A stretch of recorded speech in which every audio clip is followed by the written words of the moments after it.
Salut la compagnie! Bienvenue dans Cogito Ergo Sum, le podcast qui cherche à décrypter les ingrédients d'une expérience utilisateur mémorable. Moi c'est Margot, je contribue à créer des expériences utilisateurs fluides et intuitives sur des logiciels, portails web ou applis mobiles depuis 2014. À travers ce podcast, j'ai envie de m'inspirer des expériences des autres. Je suis convaincue qu'il y a plein de points communs dans la création d'expériences utilisateurs, quel que soit le domaine. La prof qui prépare son TP pour ses élèves, le restaurateur qui travaille son concept de restaurant, ou les parents enjoués qui préparent le goûter d'anniversaire de leur enfant. C'est ce qu'on va explorer dans ce podcast.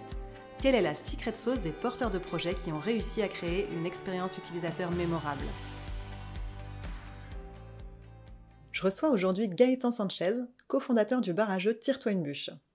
Ce bar à jeux a la double particularité de mettre l'accent sur la cuisine, en proposant de délicieux tapas, et d'augmenter l'expérience ludique avec des salles de défis.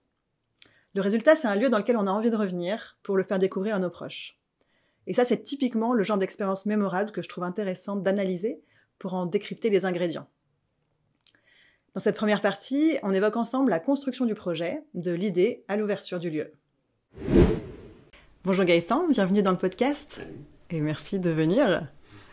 Pour commencer, j'aimerais te poser la même question que je pose à tout le monde. Est-ce que tu pourrais te présenter et présenter le projet dont on va parler aujourd'hui?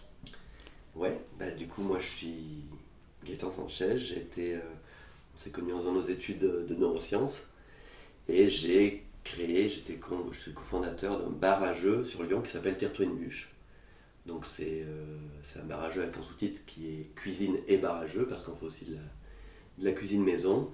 Et on a des animateurs qui viennent expliquer les jeux de société aux tables. Et on a aussi des salles de défis, donc c'est un concept un peu multi-divertissement, quoi. Et on est trois à avoir créé le lieu ensemble il y a 3 ans. Ok. Voilà. Et aujourd'hui, moi je travaille bien sûr toujours dans le bar, je travaille dans l'animation et dans la gérance du lieu.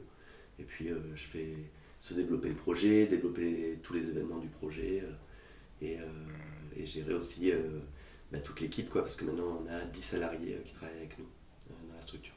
Ok. Et alors, qu'est-ce qui t'a donné l'envie de faire ça après tes études en neurosciences?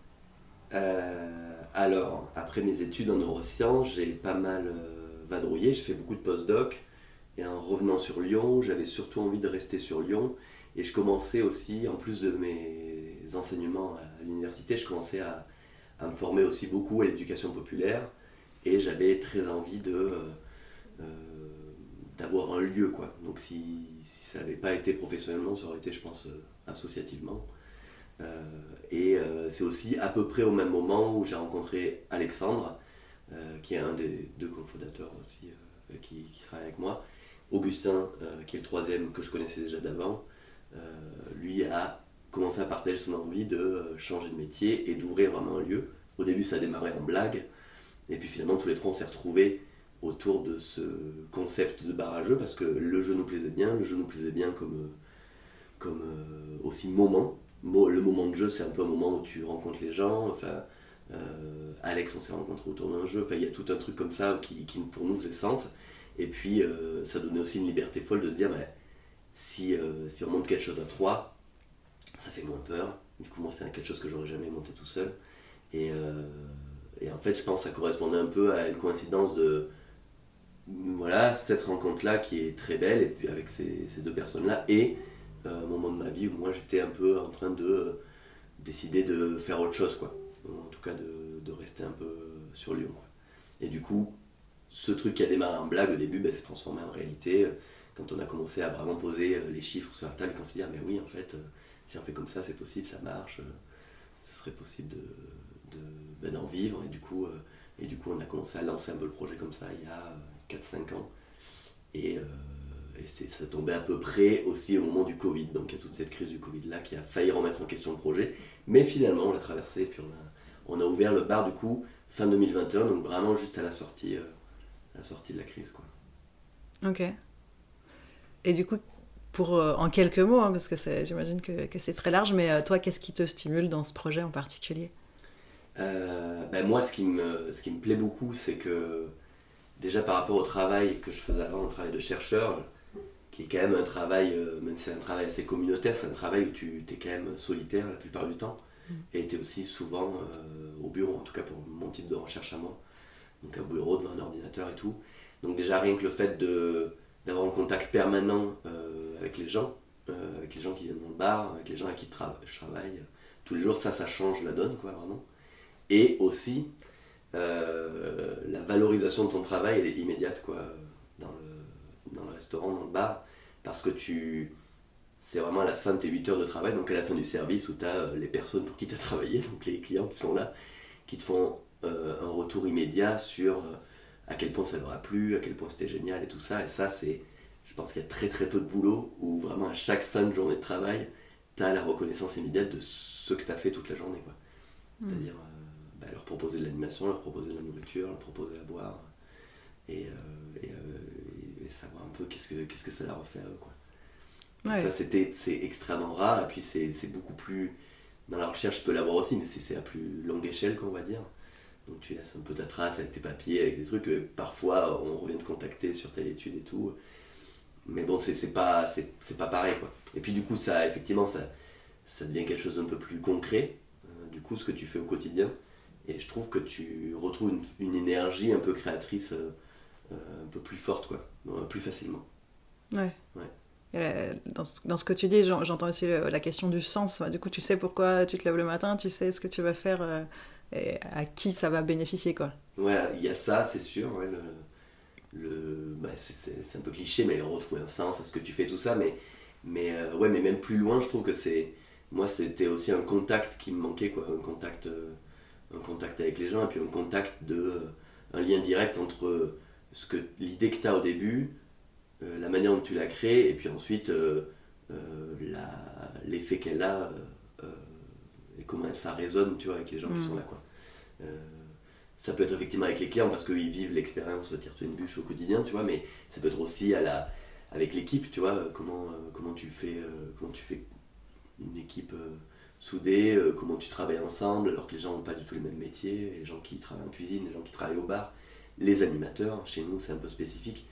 Il y a vraiment des gens qui travaillent pratiquement que en animation, c'est-à-dire que toute la soirée ils sont là, ni pour te vendre des bières, ni pour te vendre de la nourriture, ils sont là pour t'animer, toi et ta table, quand tu viens en tant que client chez nous. Donc c'est une relation particulière. À la fin du service, tout le monde a pris part un peu à l'expérience, tu vois, complète, ouais. Mais chacun avec un petit ouais, de son côté, quoi, une petite action spécifique, quoi. Ok, cool. On va en reparler vraiment dans le détail de tout ça. Du coup, moi, c'est un bar que j'ai testé à plusieurs reprises qui m'a marqué. Alors, évidemment, d'une part parce que je te connais, mais j'ai l'impression qu'il est différent des autres, qu'il y a quelque chose d'original et de mémorable intrinsèquement dans ce bar. On va en discuter juste après. En tout cas, voilà, moi, c'est une expérience qui me reste. À chaque fois, j'ai envie d'y retourner, j'ai envie de faire découvrir le lieu à d'autres personnes autour de moi. Et en fait, ce qui est amusant, c'est que dans ce lieu, que tu l'as dit un petit peu, mais il y a différents aspects. Il y a l'aspect bar, il y a l'aspect jeu de société, donc qu'on retrouve dans plein de bars à jeux. Et puis, ce dont tu n'as peut-être pas encore trop parlé, c'est la partie salle de défi, qui est un aspect beaucoup moins classique, qu'on voit, enfin, qui fait plus penser à une logique escape game, un peu, mais qu'on retrouve, enfin, on retrouve pas. C'est rare en fait d'avoir tout ça au même endroit. Et du coup, je me demande comment ça vous est venu en fait cette idée d'associer tout ça, de créer ce lieu avec ces particularités là, quoi. Ouais. Oui, c'est vrai que par exemple pour les salles de défi, donc c'est une espèce d'escape game très court qui dure 15 minutes où tu joues en équipe, en coopération. Le but c'est de faire le meilleur score. Maintenant d'ailleurs il y a un terme, c'est active game, je crois, okay. Pas escape game, parce que t'as pas besoin de t'échapper, c'est juste tu fais le score. Oui, c'est pas des énigmes, pour des gens qui connaissent pas, c'est plus vraiment du défi, quoi, salle de défi. Style un peu les épreuves de Fort Boyard, des trucs comme ça, très courts et en coopération ou non, en tout cas tu dois faire un score le plus haut possible, quoi. Et ça déjà c'est quelque chose, je pense que si on n'avait pas rajouté au concept, je pense qu'on n'aurait pas ouvert de bar à jeux sur Lyon. Parce que déjà, Lyon, c'est une ville très ludique, quoi. Il y a beaucoup de bars à jeux, il y a beaucoup d'auteurs de jeux de société sur Lyon. Okay. Il y a toute une communauté, ce qui est très chouette et tout. Mais du coup, je pense qu'on n'aurait rien apporté de plus avec un bar à jeux différent de Tire-toi une bûche, quoi. Et du coup, comme dans la construction de Tire-toi une bûche, on a vraiment, tous les trois, on a vraiment exploré tout ce qui nous tout ce qui nous plaisait nous, en allant vraiment visiter plein de lieux partout en France, bon sur Lyon bien sûr, mais partout en France, de lieux qui nous plaisaient quoi. Et notamment on est monté à Nantes voir le bar qui s'appelle La Pioche, où eux aussi ils ont un concept aussi de salle de défi un peu comme ça. C'est un bar à jeux coopératifs, donc il y a plein de jeux coopératifs, et puis les salles de défi sont aussi des jeux coopératifs. Et on a testé ça avec d'autres gens, puisqu'on n'était que deux pour le tester, donc on s'est mixé avec d'autres gens, on a passé une super soirée, on a vu que ça relançait ta soirée un petit peu, ça te permet de rencontrer les gens d'une manière différente, ces salles de défi là. Donc quand on est sorti de ça, on s'est dit, c'est sûr et certain qu'il faut qu'on ait un concept un peu similaire dans le bar quand on le créera sur Lyon, quoi. Ça c'était l'époque de la création, quoi. Mais si vous êtes, petite parenthèse, hein, si vous êtes allé à Nantes, c'est parce que, je sais pas, vous avez fait une recherche sur internet, vous avez trouvé, il y a un bar à jeux exceptionnel là-bas, ou comment ça s'est passé? Ouais, on connaissait, on en avait entendu parler, okay. et on voulait tester justement cette ambiance-là, comment c'était géré. On connaissait les Active Games, donc c'était des petites salles de défi, il y en a plein. Souvent c'est présenté dans des grands centres, et t'as plein de salles les unes à la suite des autres, et t'as 1 heure et tu fais toutes les salles que tu veux. Okay. On connaissait ce principe-là, on connaissait les escape games, que tout le monde connaît, voilà, ça dure plus 1 heure, tu dois t'échapper de la salle. Et on connaissait les barres à jeux, mais par contre on ne savait pas comment ça interagissait ensemble, est-ce que c'était facile à gérer, est-ce que ça venait pas casser ta soirée, toi t'es en train de boire une bière, de jouer à un jeu, et puis c'est le moment de ta salle de défi, il faut que tu partes 15 minutes jouer avec ton équipe ou d'autres gens, et puis que tu reviennes 15 minutes après, est-ce que c'est vraiment quelque chose qui est chouette à faire? Ou est-ce que ça marche que à Nantes, tu vois? Et du coup, on allait le tester déjà pour avoir l'expérience, nous, de comment ça se passait, quoi. On a passé une super soirée. Et puis, on a vu effectivement la limite, on discutait bien sûr avec les gérants du lieu et puis les gens qui bossaient là le soir. On discutait des limites du truc, comment c'était organisé, qu'est-ce qui marche moins bien. Et du coup, on a gardé ça en tête dans la création aussi, quoi. Et après, on a bien sûr pris plein d'autres idées, quoi, des idées qui venaient de nos envies, nous, personnelles, et puis on a travaillé aussi avec une boîte qui n'existe plus aujourd'hui, mais qui s'appelait Takaji, et qui étaient des connaissances à nous, qui eux travaillent pour le coup dans les escape games, et qui étaient très intéressés pour co-créer ces salles de défi avec nous sur Lyon. Okay. Et du coup, on a démarré la création des salles de défi par plein de processus, quoi, de brainstorming sur nos envies à nous, leurs possibilités à eux, de qu'est-ce qu'ils pouvaient faire, tu vois, avec toute leur expertise, leur technique d'escape game, en se mettant les limites, tu vois, du gameplay qui dure 15 minutes, coopératif et tout. Et du coup, on a convergé vers ces 3 salles, tu vois. On a Tire-toi-Nuche. On voulait 3 salles parce qu'aussi, on voulait créer une diversité, tu vois, de jeux. On voulait pas avoir qu'une seule salle avec plusieurs gameplays dedans. Donc, on a 3 salles avec une succession de mini-jeux dans chacune des salles, qu'on a fait d'ailleurs évoluer là, récemment. Là. Ok, bon, on va en reparler juste après. Du coup, donc, si on en revient à la question de comment vous avez eu cette idée, au-delà de l'idée barrageux où vous vous retrouvez entre vous, derrière, vous l'avez construit comme ça, en allant visiter des lieux, c'est le plus gros de... ouais, alors on a démarré comme ça, et puis ensuite on se faisait... bien sûr, on travaillait toutes les semaines ensemble sur le projet, et on a dû faire un peu comme tout le monde pour monter le projet, parce que c'est quand même un projet d'entreprise, donc c'est l'entrepreneuriat, donc on a quand même fait tout bien dans les règles. Donc on a fait aussi une étude de marché. Alors l'étude de marché c'était plus pour avec un questionnaire, tu vois, sur un pool. Je crois qu'il y avait 700 personnes qui ont répondu au questionnaire, okay. Et qui répondaient plutôt sur des habitudes de sortie à Lyon. D'accord, ouais. Parce qu'on voulait savoir en fait en fonction des quartiers de Lyon quelles sont tes habitudes de sortie dans les restaurants, dans les bars, combien tu dépensais pour ton divertissement dans ta vie en général. Et puis on a rajouté aussi des questions un peu très spécifiques au projet, comme par exemple en décrivant le plus clairement possible les salles de défi, et c'est de demander aux gens, comme ça, de but en blanc, combien ils seraient prêts à payer une session de salle de défi. Parce que finalement, ça c'est un truc qu'on crée de toutes pièces, donc il fallait poser un prix dessus, et puis nous on avait un prix technique et un prix moins que ça c'est pas possible pour nous pour vivre, mais par contre on voulait savoir si le prix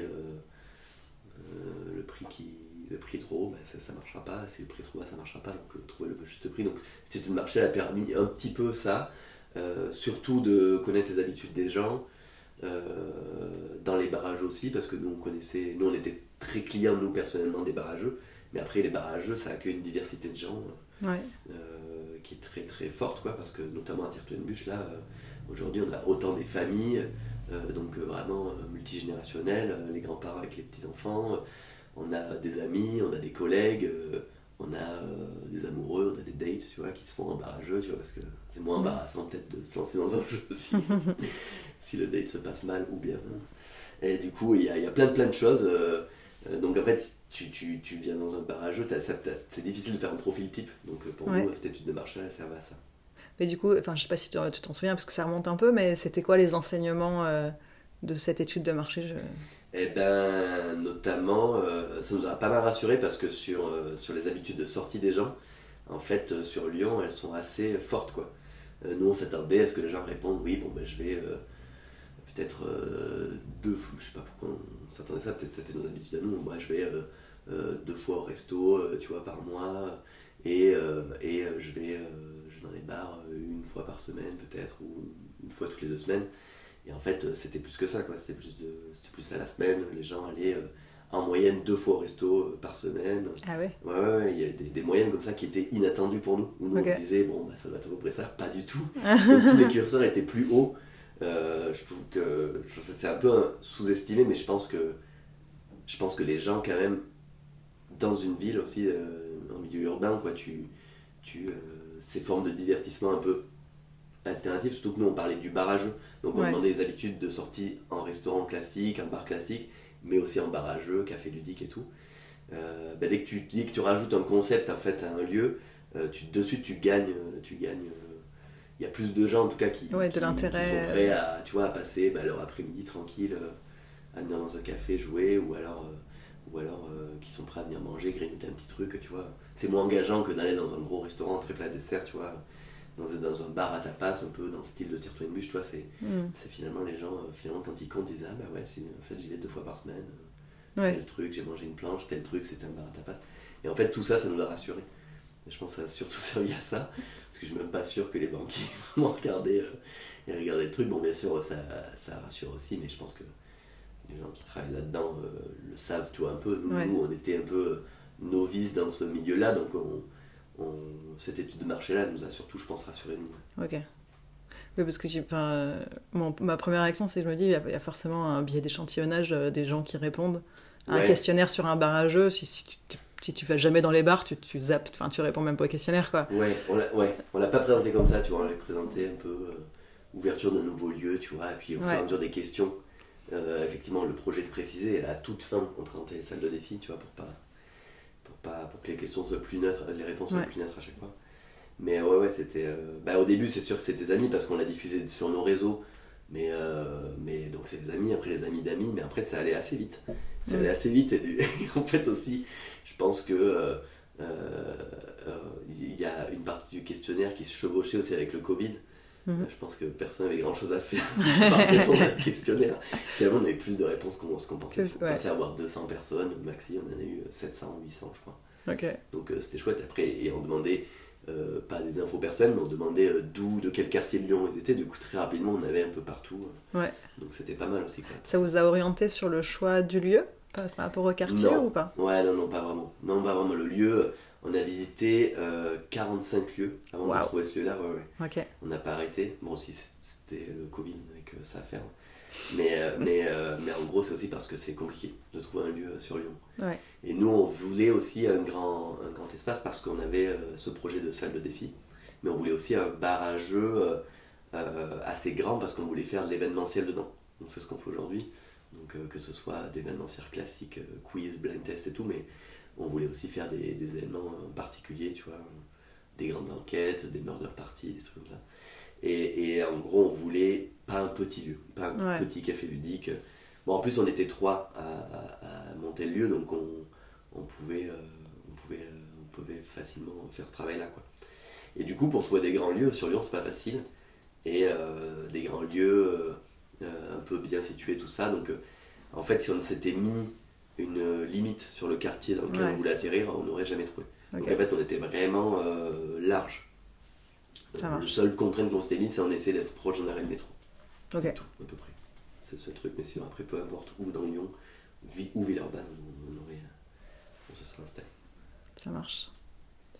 Ok, donc étude de marché, observation finalement, enfin test en réel en allant tester en tant que consommateur.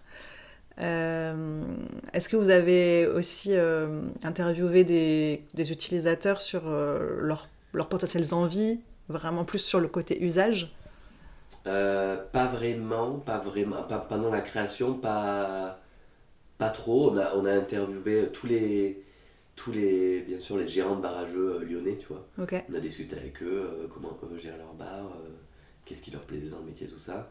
Mais bon, c'est pas vraiment. Enfin, c'est des utilisateurs aussi de barrageux, parce que, comme je pense que les gérants de barrageux, ils adorent les barrageux, mais on n'a pas allé voir vraiment les clients, à part cette étude de marché-là.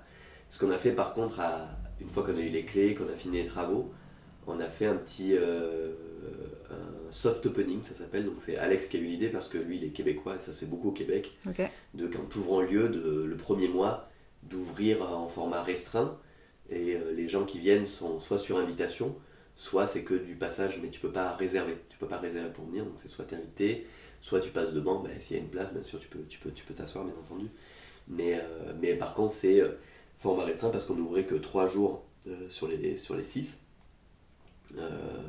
Et on utilisait les 3 jours, on n'était pas ouvert pour se remettre en question sur nos pratiques, modifier des choses et tout ça. Et du coup, effectivement, là on était plus à la recherche de l'expérience client, là. C'est-à-dire que les gens venaient faire une soirée à Tire-Toi-Une-Bûche. C'était au tout début, donc on tâtonnait sur certains trucs et tout. Et à la fin de la soirée, on leur posait des questions sur qu'est-ce qui s'était bien passé, qu'est-ce qui s'était mal passé, côté cuisine, okay. côté bar, côté animation. Les gens nous faisaient des petits retours. Et après, en début de semaine, on avait des réunions ensemble, en équipe, non seulement pour nous se mettre d'accord sur nos procédures, comment on travaille ensemble et tout ça, mais aussi pour modifier l'expérience Tire-Toi-Une-Bûche, comment t'amener les gens en salle de défi, des trucs tout bêtes, hein, ou comment tu présentais le concept du bar quand t'étais un animateur, tu vas à la table, mais il faut quand même tout expliquer, comment ça va se passer, l'animation, comment ça va se passer les salles de défi, et quel type de tapas proposer, tu vois, quel type de cocktail proposer, des choses comme ça. Et du coup, ça, pour le coup, ça nous a servi ce mois-là pour avoir vraiment un retour, pour le coup, la dure réalité de, les gens sont venus, ils n'ont pas aimé ça, ou alors ils ont adoré ça, et du coup, il faut le prendre en compte. Voilà. Et après, à ce mois-là, on a ouvert vraiment normalement. Et bon, en permanence, bien sûr, on reprend les retours des gens, même si aujourd'hui, on va fêter nos 3 ans. Même si aujourd'hui, il y a quand même certaines procédures, on est sûr de nous. On est sûr de nous parce qu'on sait que maintenant, si on en déroge, parfois on essaie, on se dit ah mais tiens, il faudrait qu'on change ça parce que je sais pas, parce que quelqu'un nous l'a demandé. Et en fait, on change ça et on voit que ça cause plein d'autres problèmes en domino, en cascade. Okay. Et on se dit ah oui, non mais on se rappelle pourquoi on fait ça. Parce que en fait, ça cause problème si on fait pas comme ça. Okay. C'est des choses toutes bêtes de placement de table, de est-ce qu'on met 3 personnes à cette table-là ou 4, tu vois, enfin là. Et en fait, ah oui, mais non, parce qu'en fait, il y a des gens qui passent derrière de temps en temps pour aller aux salles de défi, donc en fait, tu peux pas mettre une 4e personne. Là, je te donne un exemple nul, mais c'est pour te dire qu'il y a quand même une raison pour chaque chose qu'on fait, et qui maintenant, je trouve qu'on converge un peu vers pas mal d'optimalité au moins sur l'organisation du travail pour nous, dans l'équipe, que ce soit au bar ou en cuisine, quoi, ou en animation. Ok. Ouais, c'est vachement intéressant parce que du coup, finalement, la manière dont vous vous organisez dans l'équipe a un impact sur l'expérience vécue par les clients, quoi. Ouais. Et... À fond, donc ça c'est cool parce que du coup ça voudrait dire, s'il n'y avait pas ça, ça voudrait dire qu'on n'aurait aucun levier pour changer l'expérience client, et que on va dire voilà, les gens n'aiment pas le truc, on fait ce qu'on peut, mais ça sert à rien. Non mais tu vois, ça pourrait être sur les recettes ou sur le plat que tu proposes, des choses plus du produit entre guillemets, mais là c'est vraiment sur le service finalement les plus gros leviers de ce que j'en comprends. Et puis c'est aussi notre plus gros retour. Si on regarde les commentaires par Google, qui sont, c'est pas ouf non plus comme retour clientèle, nous on préfère les retours directs et tout, mais bon, cela dit, c'est des trucs qui restent objectivement, quoi. Et du coup tu vois que la plupart des trucs c'est super équipe, l'ambiance, les gens aiment bien ce côté un peu, donc nous on s'appelle Tire-Toi-Une-Bûche, et donc comme un peu au Québec, on va tutoyer tout le monde, mais tutoyer tout le monde avec le respect, donc tout le monde, mais du coup ça te met aussi dans une ambiance un peu particulière. Et en fait, au début, les gens, il y a certaines tables qui tiquent par exemple sur du tutoiement, mais qui à la fin de la soirée trouvent ça génial. Et puis qui se permettent de faire plus de blagues avec toi, qui se permettent d'interagir plus avec toi. Du coup, tu les connais mieux. Moi, je parle pour mon côté, par exemple, je travaille en animation à Tire-toi une bûche. Le fait de connaître mieux les gens au fur et à mesure de la soirée, ça te permet de leur proposer de meilleurs jeux adaptés à ceux qu'ils ont envie, quoi. Si tu restes hermétique à la relation, tu vas pas pouvoir savoir, qu'est-ce qui va leur plaire après ce jeu-là, quoi, tu vois. Alors que si tu arrives à vraiment connecter avec eux, tu vas leur proposer vraiment des jeux qu'ils vont découvrir et qui vont vraiment leur plaire et qui vont avoir envie de ramener chez eux, des trucs comme ça, quoi. Et donc ça, c'est très utile en animation, mais je pense que c'est très utile plus globalement pour Tire-toi une bûche, pour l'expérience client. Ouais. Que les gens soient détendus, qu'ils trouvent que... Et si l'équipe est sympa et détendue, c'est parce que l'organisation du travail derrière, elle est chouette pour tout le monde, parce que sinon personne serait sympa et détendu. Tu peux aller dans certains bars où tu vois que les gens, je sais pas, te parlent mal ou alors sont stressés ou quoi, ben c'est que c'est pas leur faute, quoi. C'est que l'organisation le derrière, contexte elle est marche compliqué. pas, quoi. Ouais, ok. Et du coup, nous, c'est ce qu'on essaye d'éviter au maximum, quoi. Donc, et vu que c'est quelque chose de très organique, l'équipe, puisqu'on a des gens en cuisine, des gens en service, des gens au bar et des gens en animation, il faut que tous ces petits dominos là, il faut qu'ils soient les uns à côté des autres pour que tout se passe bien, quoi. Et que ça se fasse aussi de manière un peu organique, que ça se fasse pas en disant un peu informatisé ou alors en te donnant des informations un peu froidement sur comment ça se passe et tout. Donc en fait, c'est tout plein de réflexes à choper. Qu'aujourd'hui, quand on accueille des nouveaux salariés chez nous, il y a toute une formation, tu vois, chez nous qui dure une semaine ou 2 semaines en fonction du poste et où tu es en doublure pendant ce temps-là. Et du coup, on t'apprend ces procédures-là, mais finalement, on t'apprend en fait à interagir aussi avec tes collègues en bonne intelligence et à s'adapter un peu de manière organique, parce que vu qu'on est un milieu, on n'est pas dans des bureaux, on est tout le temps dans un milieu mouvant, parce que chaque soirée se passe différemment en fonction des gens qui viennent. Il peut toujours y avoir des surprises, donc du coup ça sert à rien d'être hyper rigide sur certaines choses. Parfois il faut laisser un peu la flexibilité pour que la soirée se passe bien, quoi. Donc effectivement on a des procédures hyper carrées, tu vois, sur certaines choses, mais il y a beaucoup de choses aussi qui sont c'est pas de l'improvisation, mais c'est on va dire des ordres de priorité changeants, quoi. Chacun a pour sa fiche de poste des priorités, une. Si tu peux pas faire ça, ben, tu passes à la 2, si tu peux pas faire ça, tu passes à la 3. Okay. Et du coup, ça te donne une flexibilité. Si tu peux pas faire ça et ça, on te donne pas de troisième option, quoi. Non, on te donne une 4e, 5e. Et du coup, tu as toujours un truc, tu sais où tu tombes, quoi. Tu sais où tu mets ton pied, quoi. Donc c'est un peu comme ça qu'on est arrivé à créer, je trouve. Là aujourd'hui, si les clients voient les gens sourire qui sont en service ou en animation, c'est que ça se passe bien, quoi. Ouais. C'est ce que tu as dit là sur le fait que quand quelqu'un arrive, du coup il passe 2 semaines à suivre quelqu'un, c'est ça? Non, il fait. Mais par contre, on est en overstaff, c'est-à-dire qu'il y a une personne de trop. D'accord. C'est la personne qui est en doublure avec lui, qui normalement devrait faire son travail à lui, mais bon, qui reste à côté, qui le forme, qui l'aide bien sûr s'il y a un problème. Mais par contre qui doit essayer au maximum de le laisser faire, quoi. Okay. Donc tu fais vraiment le boulot dès que tu arrives, mais par contre t'as quelqu'un en backup derrière. Ouais. Ok, intéressant. Ouais. Pour pas non plus que la soirée se passe hyper mal si jamais la personne a un problème, quoi. Ouais. En tout cas, ça me fait penser à la notion d'expérience collaborateur, qui est comme, tu vois, l'expérience client, l'expérience utilisateur. Okay. C'est un concept que je maîtrise pas plus que ça, je dois reconnaître, hein, mais de ce que j'en comprends, c'est l'expérience que tu vis en tant qu'employé finalement, et c'est important qu'elle soit soignée aussi, en fait, qu'on soigne pas seulement l'expérience client, mais qu'on soigne l'expérience collaborateur. Et de ce que tu en dis, j'entends qu'en fait, c'est très important aussi pour l'expérience client finalement, si l'expérience collaborateur, dans un lieu comme celui-ci en particulier, si l'expérience collaborateur est mauvaise, l'expérience client sera mauvaise forcément. Quoi. Parce que tu es aussi la vitrine, surtout que nous on propose beaucoup de choses en interaction, quoi. L'animation, les salles de défi, proposer des plats aux tables et des boissons aux tables, c'est sûr que c'est aussi quelque chose de particulier, mais en plus nous en rajoutant l'animation par-dessus ça, on est encore plus proche des gens, quoi. Parfois on s'assoit à leur table, on leur explique des jeux, donc on passe vraiment un moment avec eux. Donc effectivement, si toi en tant que salarié, collaborateur de la structure, tu te sens mal, oui, ça va pas être une bonne expérience ni pour toi ni pour les personnes qui sont là, qui sont accueillies dans le lieu. Et du coup, si on revient sur le soft opening, je fais un parallèle un petit peu avec le domaine du logiciel parce que c'est quand même le but du podcast, c'est de voir si on peut faire des liens et puis de voir comment on peut s'en inspirer.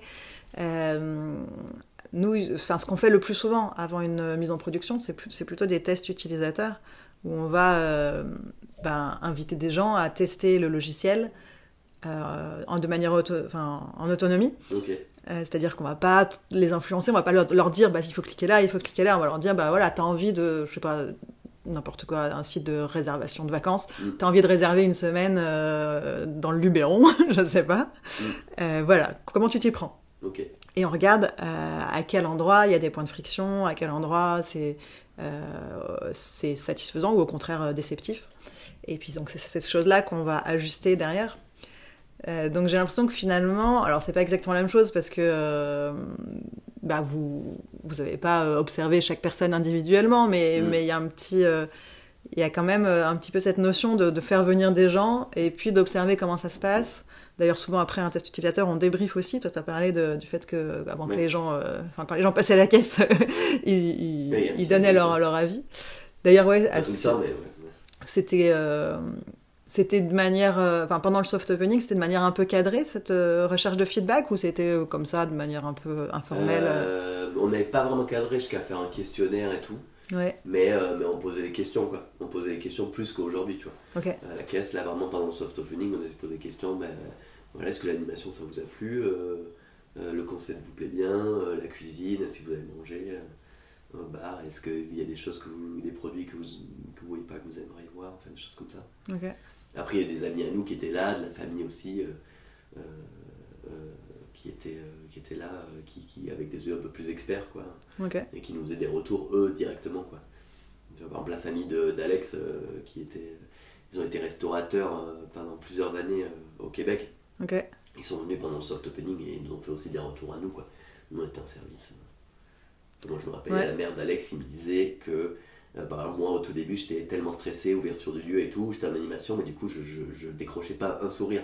Okay. Tu vois, j'étais hyper concentré et j'ai du coup un visage hyper neutre, voire pas content quand je suis concentré. Et du coup, elle m'avait fait ce retour, elle m'a dit à la fin, Gaëtan, c'est super et tout, super animation, mais par contre, il faut vraiment que tu apprennes à sourire. C'est un métier où tu es tout le temps en interaction avec les gens, donc en fait, c'est vraiment important. Et en fait, et c'est une technique vraiment, parce que c'est vraiment un truc, c'est comme au théâtre et tout, tu es toujours un peu en représentation, parce que tu es toujours devant des gens, même si tu n'es pas à leur table directement, les gens te voient, tu es debout, c'est toi qui es là pour les animer, donc du coup tu es toujours visible, donc en fait c'est un peu de la représentation, donc il faut avoir un peu le smile, quoi. Ouais. Et du coup c'est un truc, tu vois, c'est mon plus gros retour à moi du soft opening, c'était ça m'a bien servi, quoi.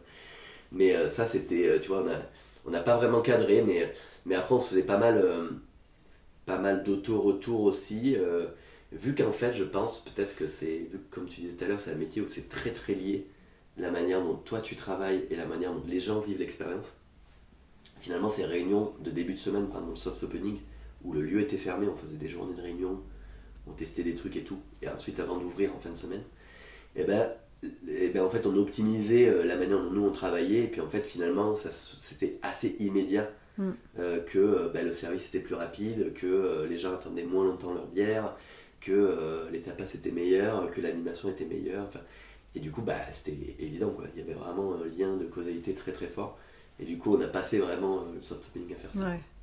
Ouais, chaque semaine, en fait, tu avais des itérations d'une semaine où chaque semaine tu C'est t'améliorais. ça l'idée, Ça, pour le coup, il y a un très très grand lien avec le logiciel, parce que souvent on fait ça, en fait, on développe, quand on développe du logiciel, on développe souvent, on appelle ça des sprints, c'est-à-dire que pendant 2 semaines, on développe un pool de fonctionnalités, puis au bout des 2 semaines, on va prendre du feedback. Alors ça dépend de comment tu es organisé, etc. Mais en gros, en tout cas, l'objectif c'est de prendre du feedback pour derrière améliorer. Alors peut-être tu vas développer d'autres fonctionnalités, mais peut-être tu vas améliorer celle-là parce que justement ça correspond pas tout à fait. On se rend compte que l'idée était bonne, mais en fait pas tant que ça. Ou la mise en œuvre a pas fait que finalement c'est pas si utilisable, ou ça correspond pas tout à fait aux besoins et donc faut ajuster. Donc ouais, c'est ce côté très très itératif sur des cycles courts, pour un début, je pense que c'est super adapté. Ouais, c'est chouette comme process. Ouais. Le soft opening, là, ça nous a beaucoup aidé, nous, en tout cas, à nous rassurer aussi, à nous entraîner, et puis aussi à faire ça. Ouais. Du coup, c'était sur un mois, c'est ça ? Un mois, ouais, on a fait un mois. Ouais. Ok. Parce que, après, il fallait bien qu'on l'ouvre vraiment, parce que pendant ce processus-là, aussi, tu fais pas payer le prix complet aux gens, c'était moins 25%, je crois, qu'on faisait sur tous les produits. C'est comme un happy hour d'un mois, quoi, si tu veux. Ouais. Sur tout. Du coup... oui, financièrement, c'est complètement... C'est pas tenable, quoi, tu vois. Par contre, c'est hyper utile. Je pense qu'il n'y a aucun de nous qui regrette de le faire. Okay. C'est un très très bon investissement.